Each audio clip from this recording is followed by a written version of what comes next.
So hello students, welcome to this video. 17 फरवरी का exam है 12th क्लास का फिजिकल एजुकेशन का। तो एक सीरीज लेकर के आने वाला हूं जिसके अंदर 12th क्लास की फिजिकल की बुक के कुछ इंपॉर्टेंट कॉन्सेप्ट डिस्कस करूंगा ताकि आपके एग्जाम में हेल्प हो सके, क्योंकि हमारा पर्पस मैक्सिमम से मैक्सिमम आपकी हेल्प करना, सो दैट कि आपको एक अफोर्डेबल जो है वो चीज़ आपको मिल सके, आप सीख सके और एग्जाम में उसको यूटिलाइज कर सके। तो आज का जो हमारा कॉन्सेप्ट है गाइज, दैट इज खेलों में बच्चे और महिलाएं, children and women in sports. इसकी क्या अवधारणाएं हैं इस पूरे चैप्टर के अंदर, कुछ प्रॉब्लम्स को हम डिस्कस करेंगे, कुछ पॉइंट्स को डिस्कस करेंगे, कुछ बीमारियों को डिस्कस करेंगे। वो तमाम चीजें जो है इस चैप्टर के अंदर डिस्कस करने वाले हैं। तो सबसे पहले तो समझ लेते हैं कि खेलों में बच्चे और महिलाओं का मतलब क्या है। खेलों के अंदर बच्चों की और महिलाओं की जो पार्टिसिपेशन है उससे रिलेटेड ये चैप्टर है। अब उस चीज में क्या क्या प्रॉब्लम्स आती है, उनका क्या लाभ होता है अगर बच्चे और महिलाएं खेलों में पार्टिसिपेट करती हैं, किस एज ग्रुप के लिए किस तरह के खेल डिसाइडेड है, वो सब चीजें इस चैप्टर के अंदर दी हुई हैं। तो चलिए स्टार्ट करते हैं। तो बच्चों में आमतौर पर आसन संबंधी विकृतियों का बच्चों को सामना करना पड़ता है। मतलब बच्चों की अगर बात करें तो उनके जो पोस्चर से रिलेटेड जो डिजीजेज हैं, बीमारियां हैं, उनका सामना उनको करना पड़ता है। ठीक है। वयस्क माने जो अडल्ट हैं, उनके द्वारा सामना किए जाने वाली कुछ अधिकांश दर्द चोटों का परिणाम जो है वो नहीं होते, बल्कि ये आसन या सीखण में विकृतियों के दीर्घकालिक प्रभाव होते हैं, जिनकी उत्पत्ति बचपन या किशोर अवस्था में होती है। मतलब आप जवानी में जिन प्रॉब्लम्स का सामना करते हो उनकी वजह उसी टाइम की प्रॉब्लम नहीं होती, बल्कि बचपन से ही जो आपको विकृतियां हो जाती हैं उसके कारण ही आपको आगे चल करके ना बहुत सारी प्रॉब्लम्स को फेस करना पड़ता है। जैसे कि एग्जांपल के तौर पे अगर आप स्कूल में पढ़ते हैं, वो स्कूल में पढ़ते पढ़ते आपका बैठने का जो ढंग है वो सही नहीं है, आप आगे झुक करके बैठते हैं, तो धीरे धीरे आपके जो कंधे हैं वो गोलाकार शेप में, गोल कंधे आपके हो जाएंगे।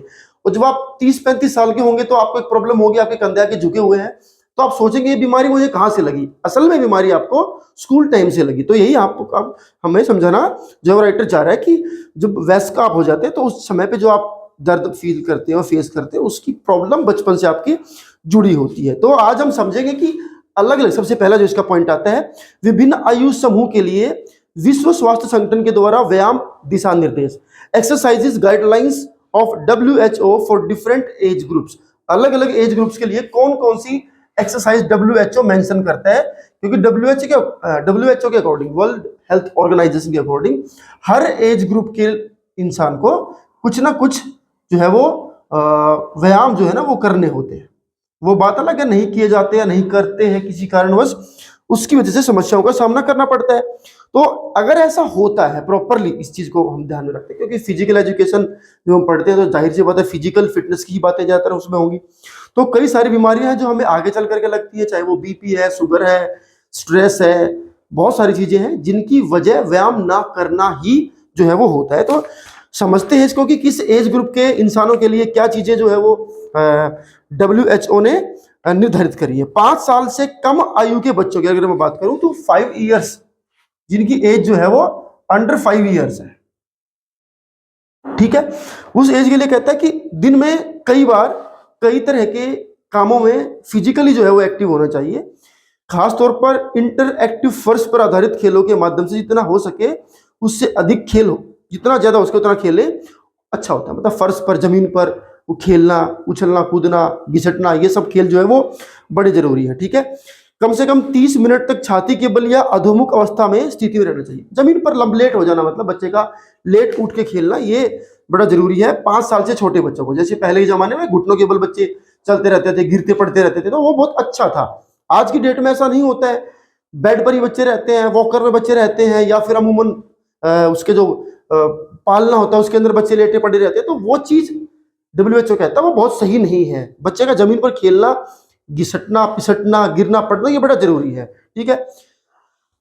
उसके बाद 5 साल से कम के लोग बच्चों की बात हम कर ही रहे थे, ठीक है। तो उसी में अगर 1 से 2 साल से कम के जो बच्चे उनकी हम बात करें तो उन्हें 24 घंटे में 180 मिनट विभिन्न प्रकार की शारीरिक क्रिया में किसी भी तीव्रता पर खर्च करना चाहिए, जिसके माध्यम से जोरदार तीव्रता वाली शारीरिक क्रिया जो वो शामिल होना चाहिए। 1 से 2 साल की अगर बात करें तो 24 घंटे का अगर दिन होता है तो उसमें से 180 मिनट तक जो है वो कोई फास्ट जो है उनकी एक्टिविटी जो है वो होनी चाहिए।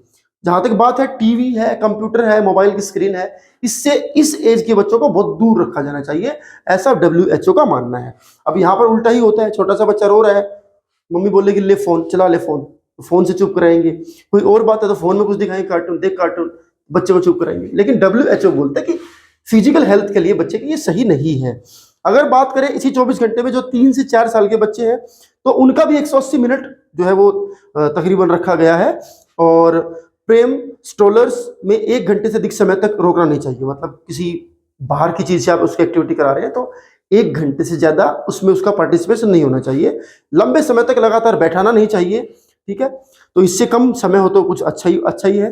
सो 10 से 13 घंटे की नींद बड़ी जरूरी है इस एज के बच्चे के लिए। और यही नींद 1 से 2 साल के बच्चों के लिए 11 से 14 घंटे की नींद बड़ी अच्छी है बच्चे के लिए। और इस एज में बच्चे को आराम कराओ और फिजिकली उसका कुछ ना कुछ एक्सरसाइज कराओ। ये 2 ही काम जो है वो सरकार WHO बोलते हैं। ये तो बच्चा सोना चाहिए या फिर उसकी उछल कूद होनी चाहिए, इसके अलावा तीसरा काम नहीं। बट यहाँ पर उल्टा ही होता है, बच्चा सो रहा है तो घर वालों लगता है कि यार सो रहा है तो इसको छोड़ के कहाँ जाए, उसको उठा करके फोन दे दिया, लॉलीपॉप चूसने के लिए दे दिया, ये सब कामों में लगा के रखते हैं। टीवी में डोरेमोन चला करके दे दिया, बच्चा बैठा रहेगा, घंटों घंटों बच्चा बैठता है। लेकिन WHO बोलता है कि 1 घंटे से अधिक तो उसको बिठाना ही नहीं है, लंबे समय तक तो उसको बैठाना ही नहीं है।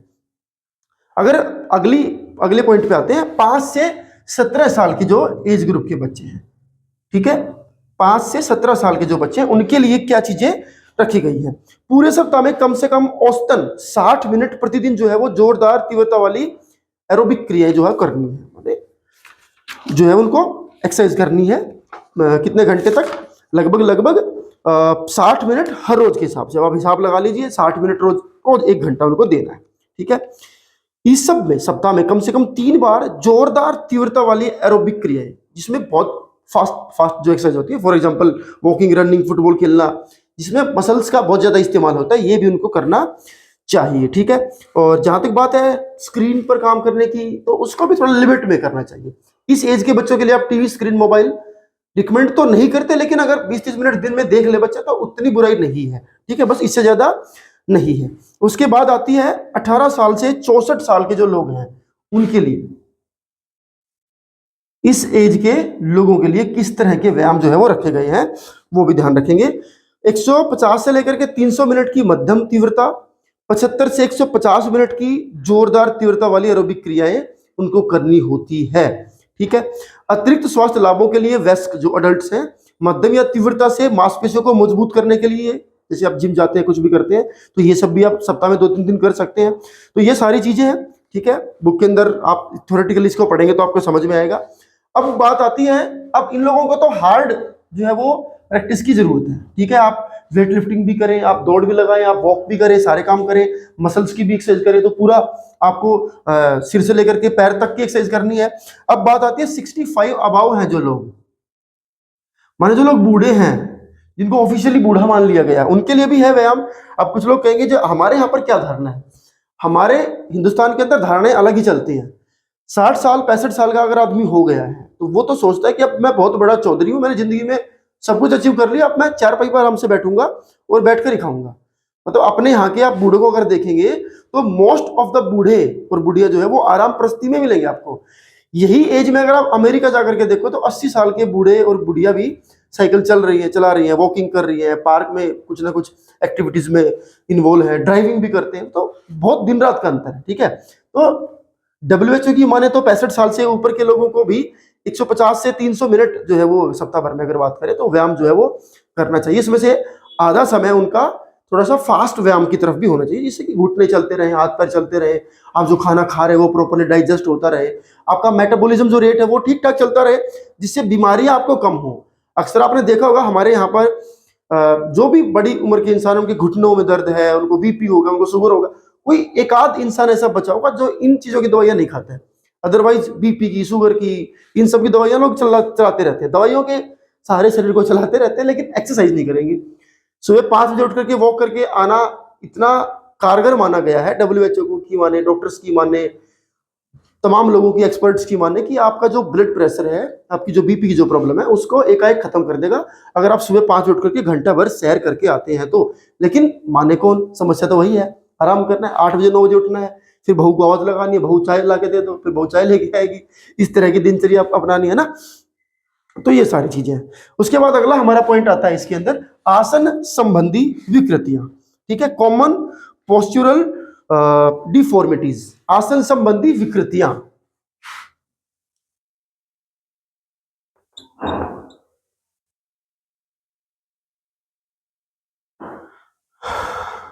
आसन संबंधी विकृतियां, ठीक है, जो आपकी पोस्चर से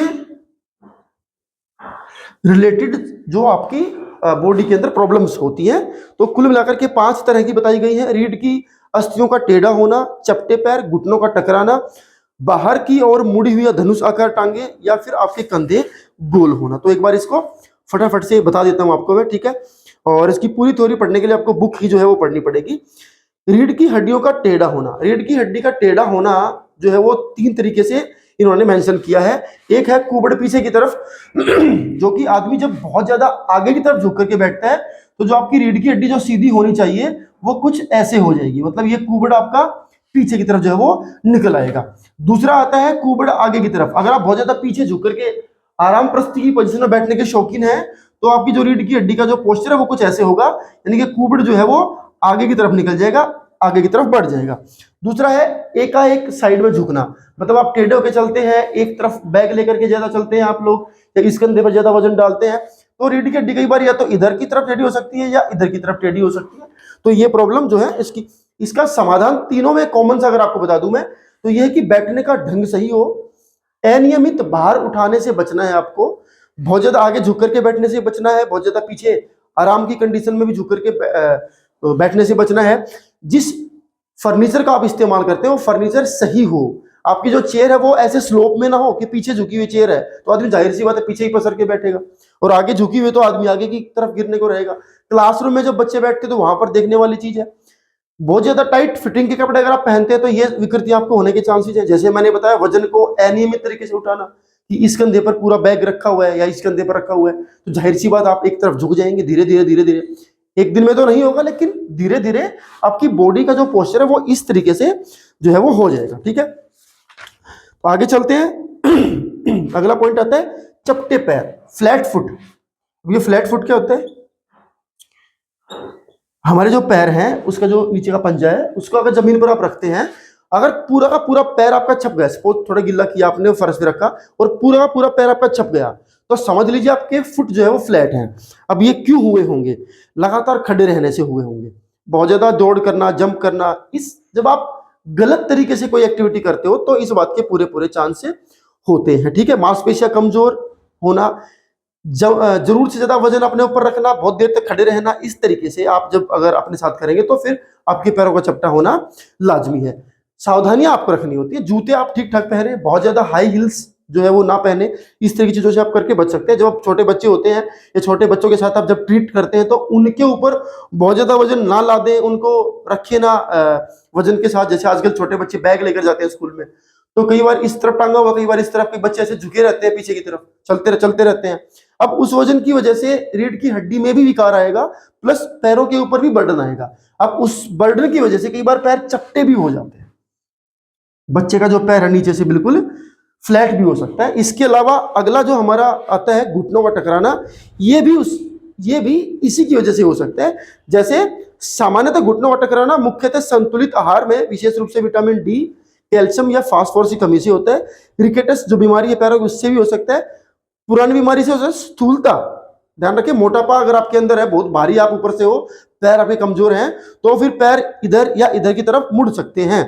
सीधी सी बात है, कमजोर डंडे हैं दो, उनके ऊपर आप भारी वजन रख दो तो या तो इधर पिचक जाएंगे या तो फिर इधर पिचक जाएंगे। ठीक है, चपटे पैर या कम आयु में ज्यादा भार ले जाने से, अभी मैं आपको बता रहा था कि ये जो प्रॉब्लम है कि कम एज है, वजन ज्यादा है, बहुत देर तक आप एक ही पोस्चर में खड़े हैं, उसकी वजह से पैरों संबंधी प्रॉब्लम्स आपको होंगी।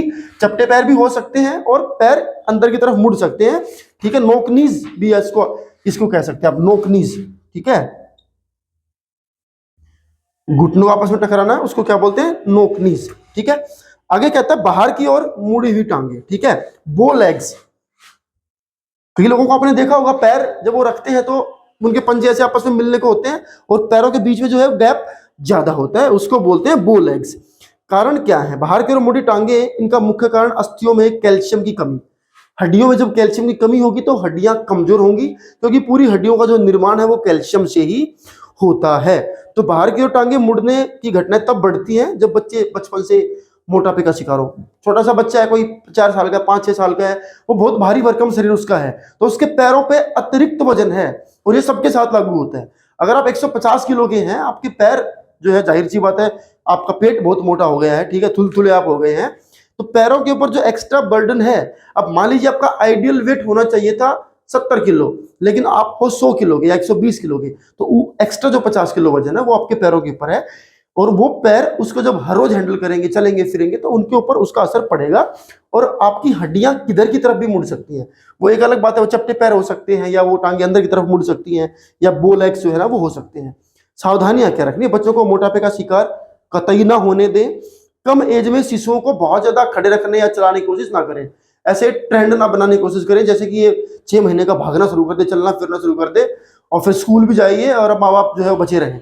या इतना भी नहीं करना है। उपाय, यही चीजें उपाय भी है जो सावधानी आपको बता रहा हूं मैं।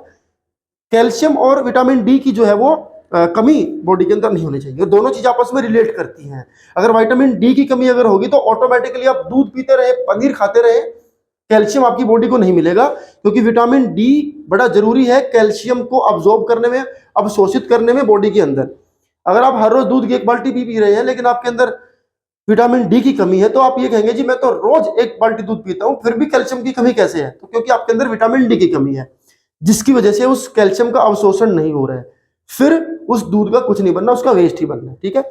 अगली जो प्रॉब्लम है वो है गोल कंधे या झुके हुए कंधे, राउंड शोल्डर्स। ठीक है। कंधे का पोस्चर आगे की तरफ ऐसे हो जाता है, उसको बोलते हैं गोल कंधे। ठीक है, झुके हुए भी कह सकते हैं, गोल भी कह सकते हैं। अनुवांशिकता भी होती है, किसी किसी की हड्डियों की जो फंक्शनैलिटी है वही कुछ इस तरह की होती है, या फिर बहुत देर तक झुकी अवस्था में बैठने से। अक्सर क्लासरूम में जब बच्चे बैठते हैं तो वो आगे झुक करके बैठते हैं। ठीक है। तंग कपड़े जो आप पहनते, टाइट फिटिंग कपड़े पहन रखे हैं आपने, पूरा ऊपर से नीचे तक फिटिंग के कपड़े पहन रखे हैं, उससे की वजह से भी आपकी बॉडी जो खुलकर रह सकती है वो उसको उसका मौका नहीं मिलेगा। और उचित व्यायाम ना करना और कंधों के व्यायाम ना करना, ये सारी चीजें। बेंच प्रेस करते हुए छाती पर अधिक दबाव डालना, यानी कि आप जिम जाते हैं तो जब आप बेंच प्रेस करते हैं तो उस टाइम पर ज्यादा वेट उठा लेना या ढंग से ना उठाना, वो सारी चीजें। ठीक है। सावधानियां यही है, आपको ढंग से बैठना है, फर्नीचर आपका ठीक ठाक हो, और कोई ऐसा काम नहीं करना जिससे शोल्डर्स पे एक्स्ट्रा बर्डन आपका जो है वो गिरे। ठीक है।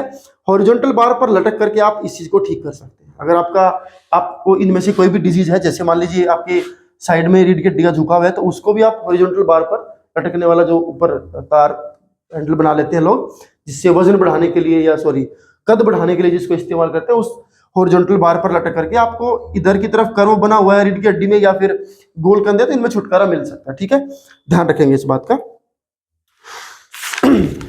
आगे चलते हैं। अब इनके सुधारात्मक उपाय भी है, जैसे मान लीजिए सपोज करें कुबड़ पीछे की तरफ है, तो उसका एक सिंपल सा तरीका होता है, आप सीधे लेट जाएं और जहां पर कुबड़ है वहां पर कोई तकिया या कोई चीज रखे और फिर लेटे।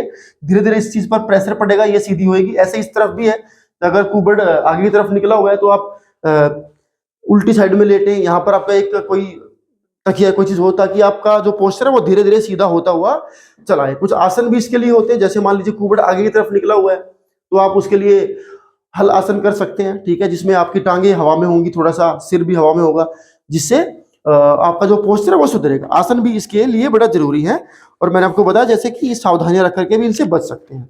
अगले पॉइंट पे चलते हैं, खेलों में महिलाओं की भागीदारी। अगला इंपॉर्टेंट पॉइंट आता है खेलों में महिलाओं की भागीदारी। अब जहां तक बात खेल और महिलाओं को आपस में जोड़ने की है, तो वैसे तो अगर आप ओलंपिक में देखेंगे तो महिलाएं मेडल्स भी लेकर के आती हैं, तमाम चीजें हैं, लेकिन समस्या इतनी है कि ये सब केवल एक्सेप्शनल केस है। हजारों लाखों करोड़ों महिलाओं में से कुछ चुनिंदा महिलाएं हैं जो खेलने के लिए जाती हैं। ठीक है। अब इसके क्या क्या फायदे नुकसान है, क्यों महिलाओं की भागीदारी जरूरी है, वो सब चीजें हम डिस्कस करेंगे। देखिए, रिसर्च तो यही कहती है कि महिलाएं बहुत कम पार्टिसिपेशन करती हैं, कई सारी वजह हो सकती हैं, लेकिन अगर वो खेलने जाती हैं, उनकी भागीदारी बढ़ती है, तो क्या क्या लाभ हैं। सबसे पहला तो है शारीरिक लाभ, फिजिकल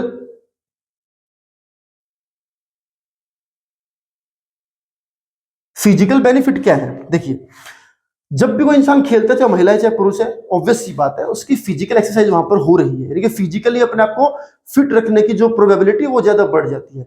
जो व्यक्ति खेलकूद में रहता है, एक्सेप्शनली वो लोग मोटापे का शिकार भी कम होते हैं, उनको दूसरी बीमारियां भी कम होती हैं, हेल्थ उनकी दूसरे लोगों से बेहतर रहती है। तो सबसे पहला फायदा तो फिजिकल फायदा ही है।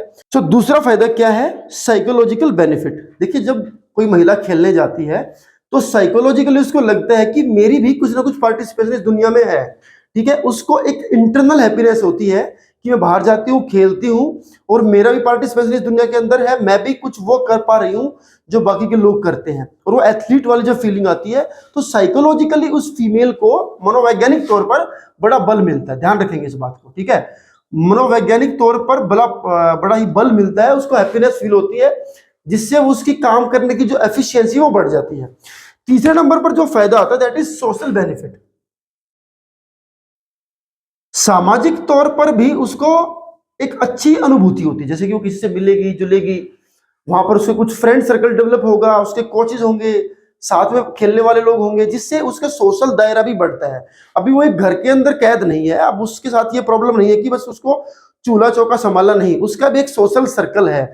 जब जब सोशल सर्कल किसी व्यक्ति का बढ़ता है तो सामाजिक तौर पर उसको बल मिलता है, एक अच्छा एहसास होता है कि मैं भी इस समाज का हिस्सा हूं, मैं भी एक्टिवली पार्टिसिपेट कर रही हूं इस सोसाइटी के अंदर। अब ये तो थे फायदे कि अगर फीमेल्स खेलने जाएं या खेलने पार्टिसिपेट करें तो उनको व्यक्तिगत तौर पर क्या क्या लाभ हो सकते हैं। मैंने आपको बताया, शारीरिक लाभ, फिजिकली फिटनेस आएगी, मनोवैज्ञानिक लाभ, साइकोलॉजिकल उनको जो है बेनिफिट मिलेगा, उनको लगेगा कि हम भी इस दुनिया के हिस्से हैं, हम भी वो काम कर सकते हैं जो दूसरे लोग करते हैं। उनके अंदर कोई खेलने की कला थी तो उसको दबाया नहीं गया, उसको पार्टिसिपेट करने का मौका मिला, तो अंदर से उसको हैप्पीनेस फील होगी। सामाजिक तौर पर थोड़ी मजबूती आएगी, समाज में उनका एक स्थान होगा, कल को कोई मेडल लेकर के आती है तो गांव में उनका भी सम्मान होगा, शहर में उनका सम्मान होगा, अखबार में फोटो आएगा, तो उनको सोशली भी एक जो है अपने आप को अपलिफ्ट करने का मौका मिलता है। अगला हमारा पॉइंट आता है विशेष सोच विचार। प्रथम रजोदर्शन मासिक धर्म का सामान्य ना होना, स्पेशल कंसिडरेशन, मिनार्क मेंस्ट्रुअल डिसफंक्शन। ये वाली चीज जो है वो इन महिलाओं को रोकती है, ये वाले पॉइंट के अकॉर्डिंग खेल में जाने से, क्योंकि समाज के अंदर बहुत सारी धारणाएं हैं। फॉर एग्जांपल, आज भी बड़ा तबका ये मानता है कि महिलाओं के साथ जो पीरियड प्रॉब्लम है इसकी वजह से उनको खेलों में जाना नहीं चाहिए, क्योंकि क्या पता कब उनको इस समस्या का सामना करना पड़े, तो वो अपने आप को कैसे हैंडल करेंगी, कैसे मैनेज करेंगी। लेकिन ऐसा नहीं है, ठीक है, ये कोई लॉजिक नहीं है। आप टीवी में ऐड भी देखते हैं, तमाम चीजें हैं, तो कितनी सारी महिलाओं को आप जिंदगी में एक्टिवली पार्टिसिपेट करता देखते हैं, फिर तो दुनिया में महिलाओं का कोई रोल ही नहीं होगा, है ना। तो ये सारी चीजें, तो इसमें सबसे पहला पॉइंट आता है प्रथम रजोदर्शन। समझ लीजिए इसको किसको कहते हैं, मिनार्क किसको बोलते हैं। जब किसी भी लड़की को पहली बार पीरियड होते हैं उस चीज को इंग्लिश में मिनार्क कहा जाता है, हिंदी में उसको बोलते हैं प्रथम रजोदर्शन। दर्शन का मतलब वहां पर शो होना है, ठीक है। तो पहली बार जब उसका मेंस्ट्रुअल साइकिल स्टार्ट होता है दैट इज नोन एज प्रथम रजोदर्शन या फिर मिनार्क। इसकी एज है 8 से 9 साल आज की डेट में, कहते हैं हॉर्मोन्स इम्बैलेंस की वजह से या दुनिया की जो बदलाव है, जो खान पान का बदलाव, उसकी वजह से। अदरवाइज 12 साल इसकी स्टार्टिंग एज होती है कि कम से कम 11-12 साल की एज में, और 16, 17, 18 तक की भी इसकी एज रखी गई कि इस एज तक किसी भी लड़की को पहली बार मेंस्ट्रुअल साइकिल उसकी स्टार्ट जो है वो हो जाती है। उसके अलावा कहते हैं कि इस चीज की डिपेंडेंसी इस बात के ऊपर भी है कि लड़की की हेल्थ कैसी है, और ये सारी चीजें भी डिपेंड करती है, ठीक है। चलिए आगे बढ़ते हैं। मासिक धर्म में शिथिलता या विकार, मेंस्ट्रुअल डिसफंक्शन, माने पीरियड प्रॉब्लम्स फेस करती हैं आज की डेट में लड़कियां, वो ये पॉइंट है। क्या कहते हैं, मासिक धर्म में शिथिलता का अर्थ है महिलाओं के मासिक धर्म की में अनियमितता, विकार माने प्रॉब्लम मेंस्ट्रुअल साइकिल में। दूसरे शब्दों में इसको मासिक धर्म के दौरान एक असाधारण रक्तस्राव के रूप में भी कह सकते हैं। सामान्यतः मासिक चक्र का धर्म या चक्र या धर्म 21 से 35 दिन का हो सकता है। इसका बहाव जो है वो 2 दिन से लेकर के 7 दिन तक सामान्यतः जो है वो स्टार्ट हो जाता है। ध्यान रखने वाली बात यह कि इसके ऊपर से कई बार क्वेश्चन आता है कि इसका सही टाइमिंग क्या है। इन्होंने बताया कि 21 दिन से लेकर के 35 दिन की साइकिल होती है, ठीक है। दूसरा क्या है, 2 दिन से 7 डे जो है वो ब्लड का जो फ्लो है वो होता है। अगर इसके अलावा इससे कम है या इससे ज्यादा है, इससे कम है इससे ज्यादा है, तो वो डिसफंक्शन में काउंट होता है, ठीक है, वो बीमारी में काउंट होता है। उस केस में डॉक्टर के पास जाना बड़ा जरूरी है। अब धारणा क्या है कि मासिक धर्म की वजह से महिलाओं की खेलों में जो भागीदारी है उसके ऊपर रोक लगा दी जाती है। लेकिन इतिहास गवाह है कि कई सारे एथलीट्स ने अपने इन दिनों में भी कई सारी विक्ट्रीज हासिल करी है, कई सारी रेस जीती हैं, कई सारे गेम्स में पार्टिसिपेट किया है, एक्टिवली पार्टिसिपेट जो वो किया है। और कुछ कुछ साइंस तो ये भी कहती है कि ये वाले दिनों में अगर महिला कोशिश करती है, क्योंकि उसका अगर मनोवैज्ञानिक तौर पर वो थोड़ी सी ऊपर है, मतलब उसका जो लेवल है मोटिवेशन वो हाई है, तो इन दिनों में वो और ज्यादा कैपेबल होती है चीजों को हैंडल करने में। ठीक है, तो इसके पीछे कोई फिक्स साइंस नहीं है कि इनकी वजह से उसके खेल के लेवल में कमी आएगी या उसका खेल का लेवल नीचे आएगा, ऐसा कुछ नहीं है। कई सारे एथलीट्स ने अपने आप को प्रूव किया है कि इस सब टाइम में भी, इस क्रूशियल टाइम में भी वो उन्होंने जीत हासिल करी है और अपनी लाइफ में काफी आगे तक वो महिलाएं गई हैं। ठीक है, तो अगला पॉइंट पे आते हैं। अच्छा, ये भी एक धारणा है कि अगर जो महिला खेलती कूदती है तो उनको ये वाली प्रॉब्लम्स फेस करनी पड़ती है, मासिक धर्म में अनियमितता। इसका भी कोई साइंटिफिक प्रूव नहीं है, ये भाई चार लोगों ने कह दिया कि ऐसा होता है तो ऐसा नहीं है। इसका कोई क्लिनिकल ट्रायल नहीं हुआ है कि एथलीट्स में तो मासिक धर्म की गड़बड़ी जो है वो देखी जाती है, ऐसा कुछ भी नहीं है। अगला पॉइंट आता है महिला एथलीट त्रय, female athlete triad. Important concept है।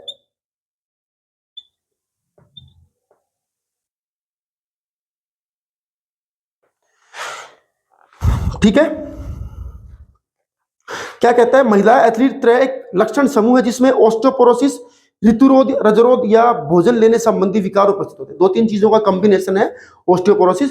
इसकी वजह से होता क्या है, इसकी वजह से कोई भी फीमेल की जो हड्डियां हैं वो कमजोर होनी स्टार्ट होती हैं। यह है ऑस्टियोपोरोसिस का मुख्य इफेक्ट, इस बीमारी का मुख्य प्रभाव हमारे ऊपर। देखिए, फीमेल्स के अंदर एक हार्मोन होता है एस्ट्रोजन। जब फीमेल में लगातार टाइमली पीरियड्स आते हैं तो एस्ट्रोजन प्रॉपर रिलीज हो रहा होता है। अब एस्ट्रोजन की वजह से काम क्या करता है हमारी बॉडी के अंदर, किसी भी फीमेल की बॉडी को टाइट रखना, मतलब उसके चेहरे पे, उसकी स्किन पे जो ग्लो आता है वो एस्ट्रोजन की वजह से आता है।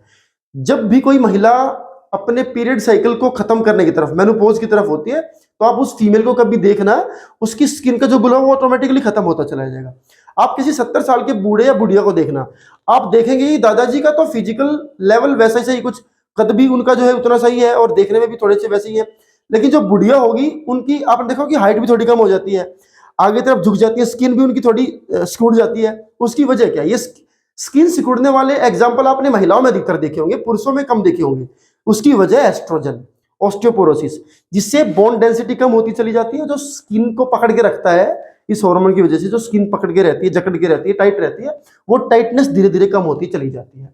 अगर हमारी बॉडी से, मतलब हमारी से मेरा मतलब फीमेल्स की बॉडी से एस्ट्रोजन का लेवल जो है वो कम होता है। तो अब इसके लक्षण क्या है, देखिए लक्षणों में क्या है, थकावट होनी स्टार्ट हो जाएगी, सहन शक्ति में जो है वो कमी आएगी, चिड़चिड़ापन होगा। अब एस्ट्रोजन जब भी मेंस्ट्रुअल साइकिल होती है, मैंने बताया कि एस्ट्रोजन की वजह से होती है। ठीक है, एस्ट्रोजन का एक और भी काम होता है इमोशनली बैलेंसमेंट रखना, इमोशनली बैलेंस रखना। महीने भर में या साल भर में मान लीजिए 12 बार किसी फीमेल को पीरियड सिस्टम होता है, उसके पीरियड्स आते हैं, तो ये मान के चले कि पूरे साल में जो इमोशनली उसका बैलेंस था वो उन 12 बार में एस्ट्रोजन ने कंप्लीट किया है। आपने देखा होगा कि बहुत बार आपने देखा होगा, सुना होगा कि मूड स्विंग होते हैं लड़कियों के साथ या फीमेल्स के साथ, वो मूड स्विंग होना इज बिकॉज ऑफ एस्ट्रोजन। और वो मूड स्विंग होना भी उनको इमोशनली स्ट्रेंथ प्रोवाइड कराता है। ठीक है, उनके अंदर ये शक्ति आती है, सहन शक्ति आती है, चीजों को हैंडल टैकल कैसे करना है। अब जब ऑस्टियोपोरोसिस होगा, मींस के एस्ट्रोजन की कमी होगी, तो अगला पॉइंट कहता है कि चोटों के ठीक होने में समय ज्यादा लगेगा, हड्डियों के टूटने की ज्यादा चांसेस होगी। जैसे बोन डेंसिटी अधिकतर महिलाओं में ही कम होती है, टीवी पर भी आ जाता है कि ये वाली चीज आप खा लें तो बोन डेंसिटी कम होगी। अब कुछ एक सवाल यहां से निकल के आता है कि एस्ट्रोजन की कमी को कैसे रोका जाए। देखिए, ये तो नेचुरल साइकिल है, तो बहुत कुछ तो हाथ में नहीं है, लेकिन इसके टाइम को आप एक्सटेंड कर सकते हैं, इसकी सीक्रेशन को आप थोड़ा सा एक्सटेंड कर सकते हैं। किसी से प्रॉपर आप व्यायाम करें, और जो डाइट है वो बहुत जरूरी है, उसका बहुत अहम रोल है, खाने का बड़ा अहम रोल है। आप प्रॉपर डाइट लें, न्यूट्रिशन वैल्यू आपकी डाइट में हो। उसके अलावा एक स्ट्रेस फ्री लाइफ भी इसके पीछे काम करती है। अगर आप बहुत ज्यादा स्ट्रेस में है तो स्ट्रेस की वजह से एस्ट्रोजन का सीक्रेशन कम होगा। ठीक है, तो वो चीज भी है। इसलिए जब मेंस्ट्रुअल डिसफंक्शन की बात आती है, पीरियड साइकिल की गड़बड़ी की बात आती है, तो उसके पीछे स्ट्रेस भी एक वजह होती है। बहुत ज्यादा स्ट्रेस लेने से पीरियड साइकिल इम्बैलेंस होती है, तो बहुत दिन तक बढ़ सकती है या बहुत दिन तक घट भी सकती है, दोनों में से कोई भी काम हो सकता है। ठीक है, जैसे कि मैंने बताया इसकी कई सारी वजह है। आहार में कैल्शियम की कमी होना भी इसकी वजह है। ऋतुरोध या रजोरोध माने एस्ट्रोजन की वजह से जो गड़बड़ी आपकी बॉडी में हुई, ठीक है, वो भी इसकी वजह होती है। ठीक है, अब एक वर्ड यहां पर जो आया है ऋतुरोध या रजोरोध, इससे क्या मतलब है? ये दो तरीके का होता है। ठीक है, एक होता है प्राथमिक, एक होता है गौण। प्राथमिक का मतलब होता है जैसे मैंने बताया कि 12 साल से लेकर के 16 वर्ष आयु रखी गई है साइंटिफिकली किसी भी लड़की को पीरियड साइकिल स्टार्ट होने में। अगर ये इस एज में स्टार्ट ना होकर के बहुत लेट स्टार्ट होता है 21 22, तो इसको बोलते हैं प्रथम जो है वो ऋतुरोध या रजोरोध। गौण का मतलब होता है किसी भी लड़की में टाइमली तो मेंस्ट्रुअल साइकिल स्टार्ट हुई थी, बट उसके बाद कई बार 3 महीने स्किप करती है, कई बार 6 महीने स्किप करती है, बाद में बहुत टाइम बीच में लगता है, उसको बोलते हैं गौण ऋतुरोध या फिर रजोरोध। ठीक है, इसकी वजह क्या बताई गई है? हार्मोन संबंधी परिवर्तन, मींस के हार्मोन जब चेंजेस होते हैं, ये इसकी वजह हो सकती है। तीव्र व्यायाम, बहुत ज्यादा ऐसा व्यायाम आपने कर लिया कि एक्सेस में व्यायाम कर लिया, कई बार उसकी वजह से भी साइकिल ऊपर नीचे जो है वो होती है। कम कैलोरीज का ग्रहण करना, कैलोरीज आप पूरी नहीं ले रहे हैं, आपको मान लीजिए देखिए फीमेल की को ज्यादा कैलोरीज की जरूरत होती है, मान के चलो अगर आप उससे आधी कैलोरी ले रहे हैं इस चक्कर में कि मोटे ना हो जाए, कुछ होना चाहिए, तो उसकी वजह से भी ये प्रॉब्लम्स आपको फेस करने को मिल सकती है। जो आदमी की डाइट पूरी नहीं होगी उसकी पीरियड साइकिल डेफिनेटली इम्बैलेंस जो है वो होनी होनी है। अगला पॉइंट आता है हमारा भोजन लेने संबंधी विकार, माने ईटिंग डिसऑर्डर। खाने के बारे में भी कुछ बीमारियां होती हैं, महिलाओं में खासतौर पर देखी जाती हैं। महिला एथलीट तरह से ग्रस्त अधिकतर लड़कियां खेलकूद के क्षेत्र में अपने प्रदर्शन को बढ़ाने के लिए, माने अपनी परफॉर्मेंस को इंक्रीज करने के लिए शरीर के भार को कम करने का प्रयास करती है। ऑब्वियस ही बात है, आप बहुत मोटे होंगे तो क्या ही खेलेंगे आप, ठीक है, तो उसकी को कम करने का प्रयास करती है। और उस प्रयास में कुछ गलत स्टेप भी होते हैं। एक तो प्रयास होता है कि आप खाना तो प्रॉपर ले रहे हैं, बट आप उसको डाइजेस्ट कर रहे हैं जिससे आपकी बॉडी का वेट बैलेंस है। लेकिन महिलाएं जो है इसके लिए कुछ अलग स्टेप उठाती है, जैसे कि इसमें पहला पॉइंट आता है क्षुधा अभाव या एनोरेक्सिया नर्वोसा। ये दो बीमारियां हम डिस्कस करेंगे, क्षुधा अभाव या क्षुधा अतिशय। ये दो चीजें हैं जो महिलाओं के अंदर पाई जाती हैं। ठीक है, क्षुधा अभाव में क्या करती हैं लड़कियां, या जिसको इंग्लिश में बोलेंगे तो एनोरेक्सिया नर्वोसा, क्या बोलते हैं? इस प्रकार के भोजन लेने संबंधी विकार में महिला एथलीट प्राय भोजन, अल्पाहार या शरीर के भार के बारे में ही सोचती रहती हैं। उनके मन में शरीर की एक विकृत संरचना होती है।